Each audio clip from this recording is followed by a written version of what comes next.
সম্প্রতি এক গবেষণায় দেশের প্রচলিত ২৬টা টুথপেস্টে মাইক্রোপ্লাস্টিক পাওয়া গেছে। এতে অনেকে আতঙ্কিত, আবার এগুলো ব্যবহার না করলে মুখ থেকে দুর্গন্ধ ছড়ায়। এ ব্যাপারে আমাদের করণীয় কী? প্রিয় দর্শক, টুথপেস্ট এবং ব্রাশ ব্যবহার করতে আমরা অভ্যস্ত হয়ে গেছি। আমরা কে না জানি যে প্লাস্টিক এগুলো আমাদের স্বাস্থ্যের জন্য ক্ষতির কারণ। শুধু টুথপেস্টে প্লাস্টিক পাওয়া গেছে তা নয়, আমরা যে ব্রাশ ব্যবহার করে থাকি এই ব্রাশ পুরোটাই প্লাস্টিকের তৈরি। এটা অনবরত আমাদের দাঁতে ঘষছি আমরা, এবং সেই দাঁতে ঘষার পর নানাভাবে সেটা কিন্তু আমাদের পেটে যাচ্ছে। প্লাস্টিকের ব্যবহার স্বাস্থ্যের জন্য, পরিবেশের জন্য, প্রকৃতির জন্য যেখানে ক্ষতিকর, আর সেটার ব্যবহার আমরা কোনোভাবে থামাচ্ছি না, বরং সেটা অনবরত যেন বেড়েই চলেছে।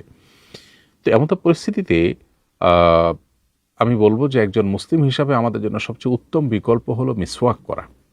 আপনি হয়তো বলবেন যে মিসওয়াকে কি দুর্গন্ধ কাটবে? মিসওয়াক যদি অনবরত মানুষ করতে থাকে, পকেটে এবং সাথে মিসওয়াক থাকে, সারাক্ষণ যেরকম আমরা মোবাইল টিপি, অনবরত একটু পরপর যদি আমরা মিসওয়াক করি, তাহলে সেক্ষেত্রে মুখ থেকে দুর্গন্ধ থাকার কোনো কারণ থাকতে পারে না। মিসওয়াক ন্যাচারাল এবং প্রাকৃতিক।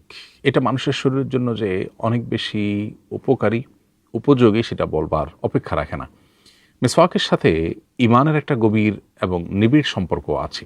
নবী করিম সাল্লাল্লাহু আলাইহি ওয়াসাল্লাম বলেছেন, লাউলা আশুক্কা আলা উম্মতি, যদি আমার উম্মতের জন্য খুব কষ্টকর হবে এমনটি আমি মনে না করতাম, লা আমারতুহুম বিসওয়াকি ইনদা কুল্লি সালাতিন ওয়া ফি রিওয়ায়াতিন ইনদা কুল্লি ওযু, তাহলে তাদেরকে প্রত্যেক নামাজে, আরেকবার আসছে প্রত্যেক ওযুতে মেসওয়াক করার নির্দেশ জারি করে দিতাম। তো এই জন্য মেসওয়াকটা আমাদের বেশি বেশি করা উচিত, বাচ্চাদেরকে অভ্যস্ত করা দরকার।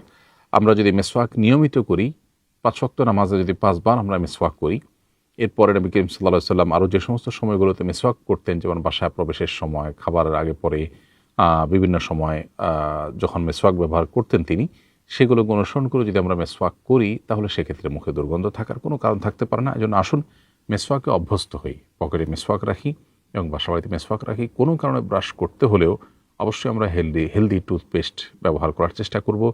টুথপেস্টের মধ্যে আবার শুধু মাইক্রোপ্লাস্টিকই নয়, এর বাইরে আরও বিভিন্ন ইস্যু রয়েছে, যেগুলো একটু ঘাঁটাঘাঁটি করলে, একটু গবেষণা করলে দেখা যায় যেগুলো আমাদের স্পিরিচুয়াল বা আধ্যাত্মিক ক্ষতিরও কারণ হয়ে থাকে।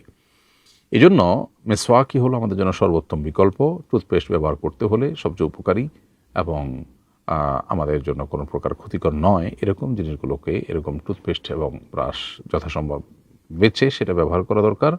আর ধীরে ধীরে মেসওয়াকে অভ্যাস আমাদের বাড়ানো দরকার।